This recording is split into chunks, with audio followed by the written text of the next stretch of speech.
ladies and gentlemen. Presenting.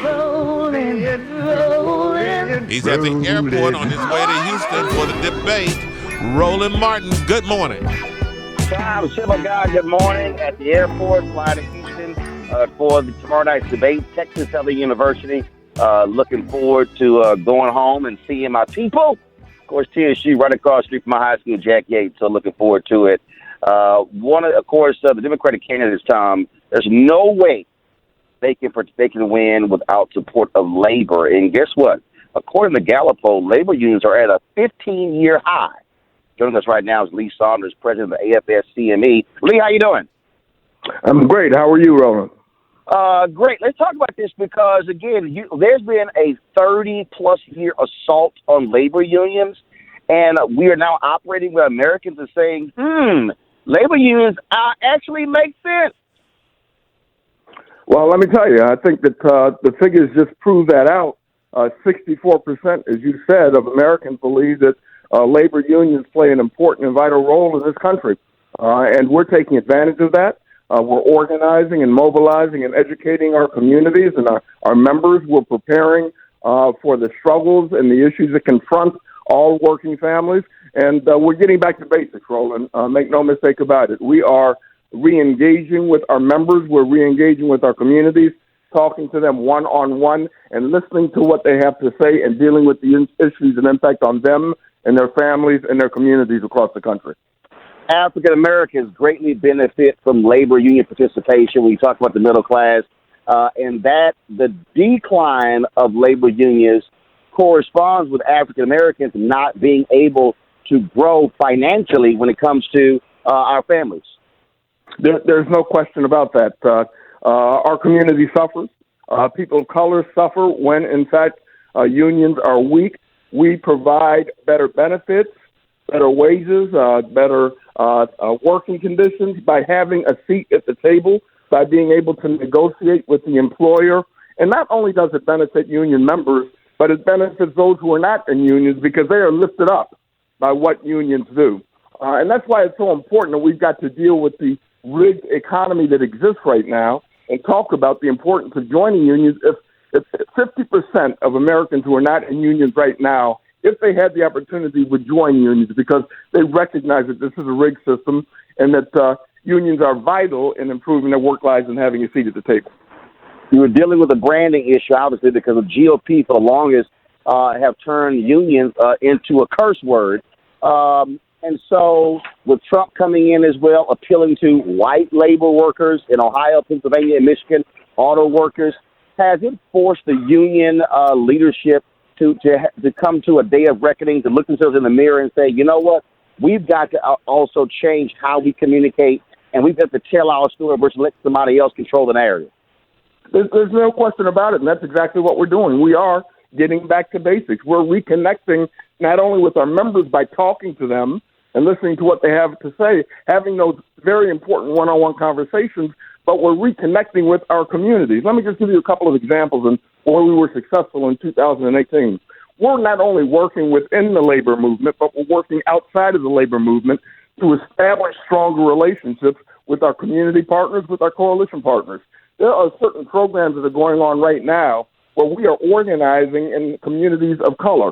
I can give you a couple of examples. There's an organization in Wisconsin, in Milwaukee, called Black Leaders Organizing for Communities, headed up by Angela Lang. They were instrumental in organizing year-round, and if it wasn't for them, we wouldn't have had the victories in 2018 in the governor's race and some down-ballot races. We're doing this work with an organization called For Our Future across the country, where we're on the ground every single day, not parachuting people in, but we're coordinating our work with community organizations to mobilize and educate young people, people of color, women, and trade unionists so they understand the issues. We're doing it through a group called Working America. So we're reaching out, not only within labor movements, but we're reaching out in our community, and we're trying to communicate, we're trying to organize. This is a movement moment for all of us, and we've got to take advantage of it.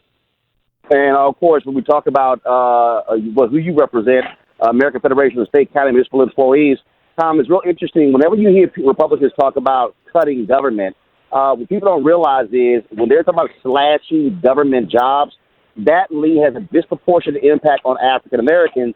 And when you look at high 5-figure and 6-figure jobs, African Americans over-index in government jobs compared to corporate America because we were shut out of corporate America, and really government jobs was a way school district, city, county, state, county for African Americans to be able to take advantage of those sort of jobs. Working in the public service, Roland, has always been for African American families the way to move into the middle class. With a unionized workforce, with folks having a seat at the table, being able to have a say in their wages and benefits and working conditions, and it has grown the middle class within the black community across the country. Make no mistake about it. We are under attack like never before, and that's why we've got to fight back and develop these new kinds of programs to deal with these kinds of issues. Lee Saunders and Roland, have you seen the Netflix documentary American Factory, the one that President Obama produced and talked about unions in, I think it's in Ohio? Have you seen that documentary? I have not seen it all. I've seen portions of it. So what did you think about what did you think about that? Well, I mean, and from what context are you talking about? I mean, well, it was talking about unions and how and how the Chinese had come in and taken over the factory and that had closed, but they weren't doing it with unions. And right.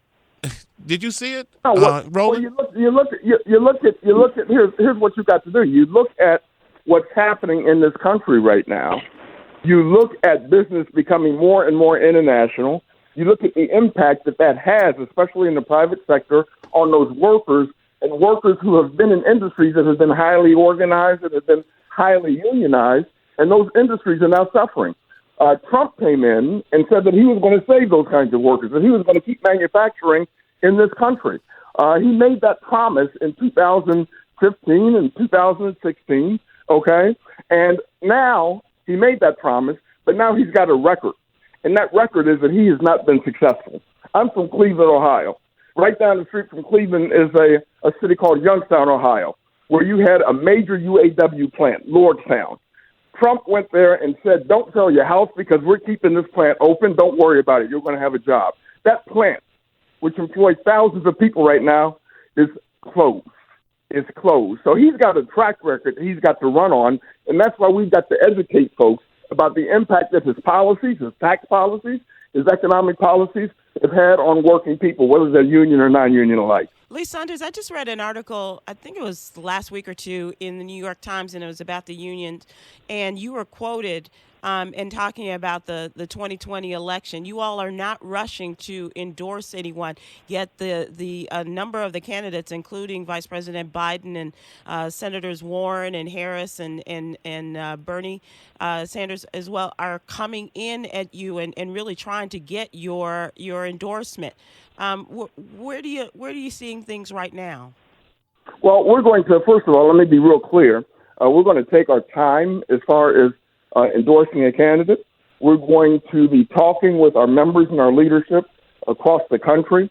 But more importantly, we want those candidates to be talking to our leaders and members all around the country and talking to them about the issues that confront them in their communities, but also talking about the programs that how they're going to address those issues. We had a major forum in Las Vegas about a month and a half ago, right, where 19 of the candidates came and spoke to our members and talked about their plans. So we are listening very, very closely, but just as importantly, we are preparing and we're putting boots on the ground right now to prepare for the elections that are taking place in 2019. We've got some important gubernatorial elections in Louisiana and Kentucky.